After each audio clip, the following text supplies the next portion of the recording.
Welcome back friends, welcome to invest एजी। एक बार फिर से आप सबका बहुत बहुत स्वागत है। फ्रेंड्स, बहुत सारे निवेशक मुझे बोलते हैं कि आप एनएफओ का वीडियो लगा देते हैं, लेकिन जो कंपनी लिस्ट होती है, नई नई बाज़ार में आती है, वो अपना आईपीओ लेके आती है। तो उसका भी अगर आप डिटेल्स हमारे साथ में शेयर करेंगे तो हम सबको उसका फ़ायदा हो जाएगा। तो मैंने सोचा कि आज से मैं आईपीओ का डिटेल्स भी आपके साथ में शेयर करूँगा, जिससे एक आम निवेशक को काफ़ी फ़ायदा हो सकेगा। आज भी एक आईपीओ का डिटेल मैं आपके साथ में शेयर करूंगा। सबसे पहले मेरा इंट्रोडक्शन, मेरा नाम है रविकांत शर्मा और मैं AMFI registered mutual fund distributor हूं। मेरा एमपी रजिस्ट्रेशन नंबर है ARN 138523। Employee unique ID number दिया है EUIN E234641। तो फ्रेंड्स, आप देख सकते हैं आज का जो मेरा मेन टॉपिक है, नया आईपीओ लॉन्च हो चुका है। कंपनी का नाम है Indo gulf crop sciences limited. क्या आपको यहाँ पे निवेश करना चाहिए? कौन सी ऐसी चीज़ें हैं जिसके बारे में आपको पता होना चाहिए कोई भी निवेश करने से पहले? ये आईपीओ स्टार्ट हो चुका है 26 जून से, जो कि बंद हो जाएगा 30 तारीख को। 30 जून को बंद हो जाएगा। Indo gulf crop sciences limited ये एक केमिकल वाली कंपनी है। इसका जो प्राइस रेंज है जिसमें लिस्ट होने वाला है, 105 रुपये से लेके 111 के बीच में ये प्राइस बिडिंग होगा। इसके बीच में आप अप्लाई कर सकते हैं, यानी जो भी आपको अप्लाई करना है, अगर आपको कट ऑफ प्राइस डालना है तो वही आपके लिए सही होगा, अगर आपको अलॉटमेंट की ज़रूरत है तो। आईपीओ टाइप है रेगुलर, लॉट साइज है 135 शेयर्स, इश्यू साइज है 200 करोड़ का ये आईपीओ है। आईपीओ का साइज काफ़ी छोटा आप कह सकते हैं। मिनिमम इन्वेस्टमेंट 14,175 रुपये की ज़रूरत होगी, यानी जिस किसी के पास में ये बजट है वो इसके लिए बिडिंग कर सकता है, अप्लाई कर सकता है। अभी आपके लिए भी जानना ज़रूरी है कि ये कंपनी करती क्या है। 1993 में ये कंपनी शुरू हुई थी। यह कंपनी फसल सुरक्षा उत्पादों, पौधों के पोषक तत्वों और जैविक पदार्थों के निर्माताओं में से एक है, जो फसल की पैदावार को बेहतर बनाने में मदद करते हैं। यानी जो केमिकल पेड़ पौधों के काम आता है, वो केमिकल बनाने का कामकाज ये कंपनी करती है।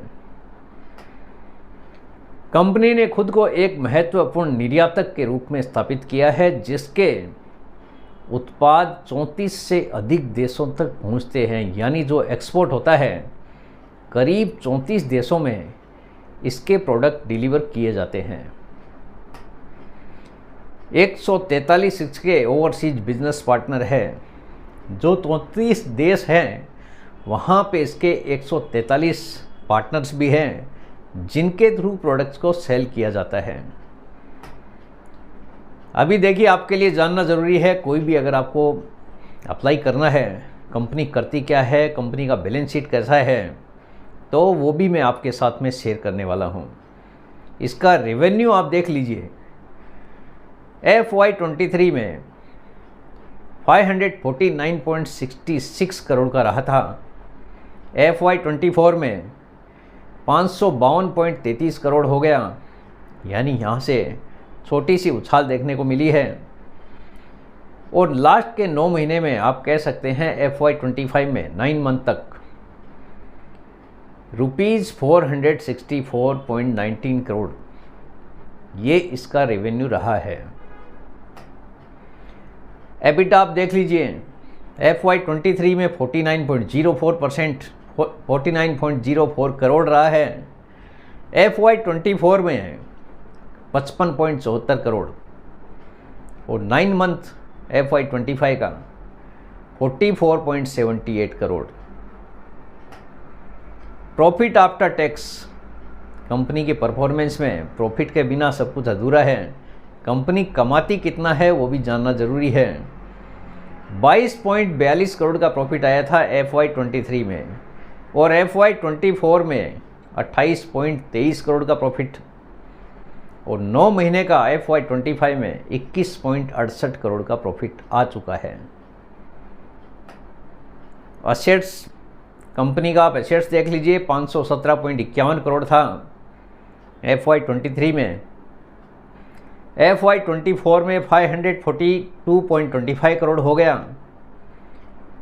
FY25 9 मंथ, 9 महीने के अंदर 597.81 करोड़ तक पहुंच चुका है total assets. Compare with companies, अभी आपको ये भी जानना ज़रूरी है कि कौन सी ऐसी कंपनियां हैं जो इसी तरह के कामकाज में लगी है। तो कुछ कंपनी के साथ में इसका भी कंपेयर हम करेंगे, जिससे आपको अंदाज़ा हो जाएगा कि ये कंपनी किस हिसाब से उनके लेवल में ठहरती है। इंडोगल्फ क्रॉप साइंसेज लिमिटेड, जिसका ये IPO आ रहा है, उसका टोटल रेवेन्यू है लास्ट ईयर का 552.23 करोड़। और इसका जो सेक्टर है, जिस सेक्टर में ये कामकाज हो रहा है, यानी केमिकल सेक्टर, 782.07 करोड़ सेक्टर का एवरेज है। सोलार इंडस्ट्रीज इंडिया लिमिटेड, ये कंपनी का रेवेन्यू आप देखिए 7,540.26 करोड़ है। पीडीलाइट का 13,140.31 करोड़। SRF लिमिटेड 14,693.07 करोड़ का रेवेन्यू है। यानी काफ़ी बड़ी बड़ी कंपनियां हैं जो ये कामकाज में लगी है। Compare with companies profit after tax भी आप देख लीजिए कि जिस कंपनी का IPO आ रहा है वो कंपनी का प्रॉफिट है 28.23 करोड़ इंडोगल्फ, और ये सेक्टर का जो एवरेज आ रहा है 63.05 crore. Solar industries India limited का जो प्रॉफिट है 1287.93 करोड़। पीडीलाइट इंडस्ट्रीज 2096.17 करोड़ का प्रॉफिट, और SRF का है 1250.78 करोड़, यानी 1250.78 करोड़ का प्रॉफिट। ये कंपनी काफ़ी छोटी है, इस हिसाब से अगर आप देखोगे तो मार्केट कैपिटल भी कम है, तो उसके हिसाब से यहाँ पे भी प्रॉफिट कम होना ही था। मार्केट कैपिटल अभी आप देख लीजिए, इंडोगल्फ क्रॉप साइंसेज, जिसका IPO आ रहा है 701.54 करोड़ मार्केट कैपिटल है, और इस सेक्टर का जो मार्केट कैपिटल एवरेज है वो 5,181.04 करोड़ है। सोलार इंडस्ट्रीज 1,58,212.80 करोड़ का मार्केट कैपिटल है। भारी भरकम मार्केट कैपिटल है, काफ़ी बड़ी कंपनी है। पीडीलाइट इंडस्ट्रीज 1,55,254.30 करोड़ का मार्केट कैपिटल है। SRF लिमिटेड 94,108.96 करोड़ का मार्केट कैपिटल है। भारी भरकम मार्केट कैपिटल है। PE रेशियो भी आप देख लीजिए कि ये कंपनी कहाँ पे है दूसरे के मुकाबले, यानी प्राइस टू अर्निंग रेशियो। ये जितना कम होता है उतना ही कंपनी के लिए अच्छा माना जाता है। इंडोगल्फ क्रॉप साइंसेज लिमिटेड, इसका PE है 19.18, जो कि सबसे कम है पूरी इंडस्ट्री में। इंडस्ट्री मतलब जो कंपैरिजन हमने किया है, जो सेक्टर का है, वो 104.76 है। सोलार इंडस्ट्रीज का PE है 130.81। पीडीलाइट का 74.87 के PE पे है। SRF 75.24 के PE पे कामकाज कर रहा है।